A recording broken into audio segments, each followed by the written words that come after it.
Soekarno. Coba sebut nama itu.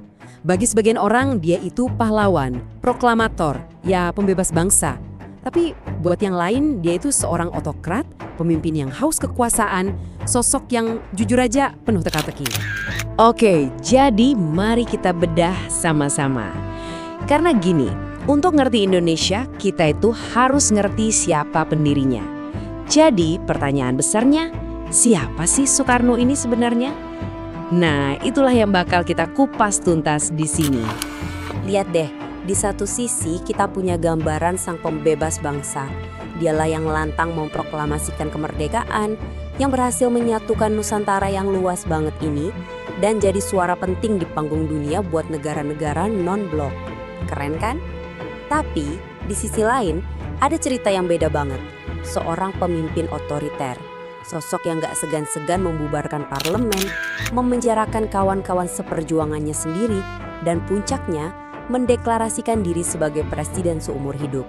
Nah, dua narasi yang kayak langit dan bumi ini, inilah inti dari kompleksitas seorang Soekarno. Terus pertanyaannya, gimana bisa dua sisi ini ada dalam satu orang yang sama? Nah, untuk jawab itu kita harus mundur, jauh ke belakang. Ke masa-masa awal saat seorang revolusioner itu dibentuk. Lahir tahun 1901 namanya Kusno Sosrodihardjo. Masa mudanya itu krusial banget.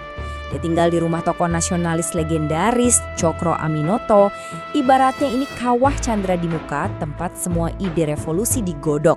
Dan menariknya, meskipun dia lulus jadi insinyur, Soekarno nggak membangun jembatan beton. Dia justru membangun jembatan menuju kemerdekaan dengan mendirikan Partai Nasional Indonesia (PNI) pada tahun 1927. Nah, ini nih yang menarik. Soekarno tuh nggak cuma bergerak, dia juga mikir. Dia menciptakan ideologinya sendiri, Marhaenisme. Ini bukan ideologi yang diimpor dari Eropa loh. Ide ini lahir dari pertemuannya langsung dengan seorang petani kecil bernama Marhaen. Petani ini punya tanah, punya cangkul sendiri, tapi hidupnya tetap melarat. Kenapa? Karena sistem kolonial. Dari situlah Soekarno dapat ilham untuk menyatukan semua kekuatan, kaum nasionalis, kelompok agama, dan bahkan komunis, demi satu tujuan, hajar kolonialisme. Oke, proklamasi 1945 udah dibacakan. Merdeka. Tapi tunggu dulu, ternyata itu bukan garis finish. Justru itu baru awal dari perjuangan yang jauh lebih berat. Kenapa? Karena penjajah datang lagi, mau merebut kembali apa yang udah jadi milik kita. Di sini kita bisa lihat betapa cerdiknya Soekarno. Dia main strategi di dua papan catur sekaligus. Di satu sisi, dia kirim diplomat ke meja perundingan, berjuang buat dapat pengakuan dunia. Tapi di sisi lain, saat Belanda nekat melakukan agresi militer, dia langsung perintahkan Jenderal Sudirman untuk memimpin perang gerilya di hutan-hutan. Jadi ada diplomasi, ada juga angkat senjata. Bahkan saat Soekarno dan Hatta ditangkap, itu malah jadi senjata diplomatik yang kuat, nunjukin ke seluruh dunia betapa agresifnya Belanda.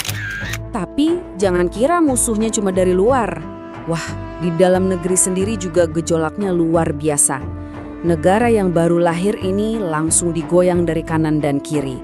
Ada peristiwa Madiun 1948 oleh PKI yang berideologi komunis, terus ada pemberontakan Darul Islam/TII yang mau mendirikan negara Islam. Menghadapi dua-duanya, Soekarno nggak main-main. Dia bersikap tegas. Kirim militer tumpas semuanya. Tujuannya cuma satu, menjaga Indonesia tetap utuh. Nah, sampai di sini ceritanya masih tentang pahlawan. Tapi sekarang plotnya berbelok tajam. Inilah titik baliknya, momen di mana sisi lain Soekarno, sisi otoriter, mulai mengambil alih panggung. Era sang pembebas perlahan-lahan meredup, digantikan oleh era pemusatan kekuasaan yang absolut. Dan ini alasannya, langsung dari mulut dia sendiri. Menurut Soekarno, demokrasi parlementer itu penyakit. Kenapa? Karena dia melihat partai-partai politik itu cuma sibuk berantem, cakar-cakaran, berebut kekuasaan, bikin negara jadi nggak stabil. Baginya, sistem ini tuh produk impor dari Barat yang sama sekali nggak cocok dengan jiwa Indonesia. Jadi harus diganti.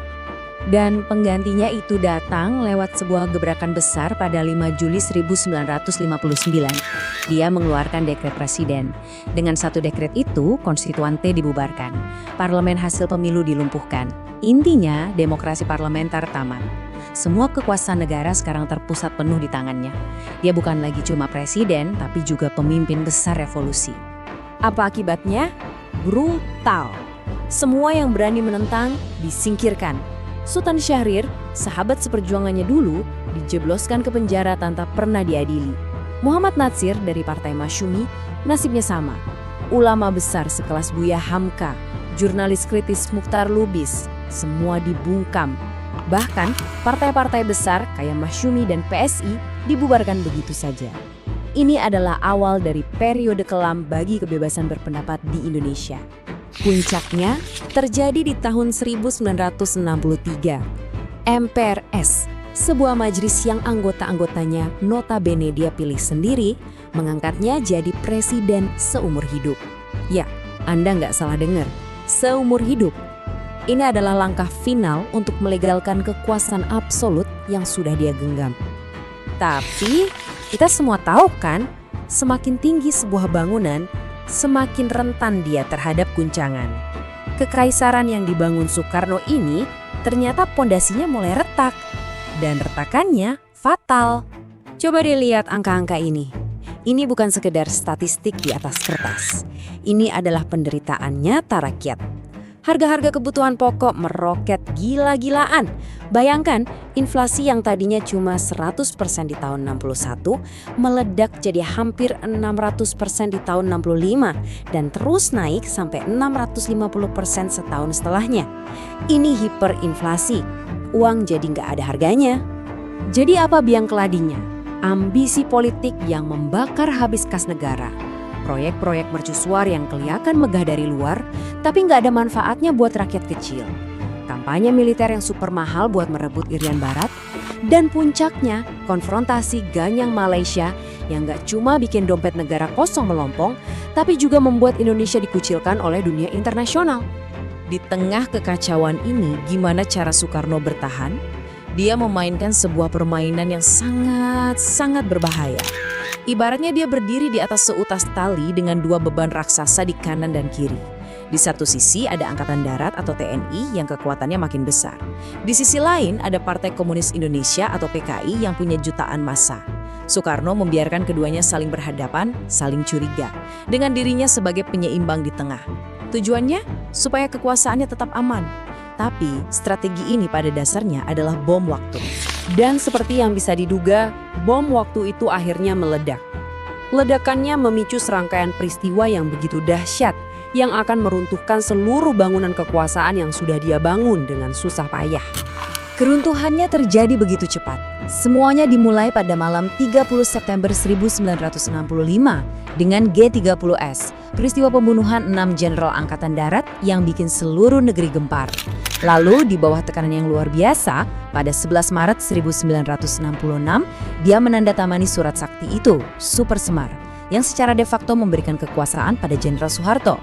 Dan babak finalnya, setahun kemudian, Maret 1967, MPRS secara resmi mencabut gelar kepresidenannya.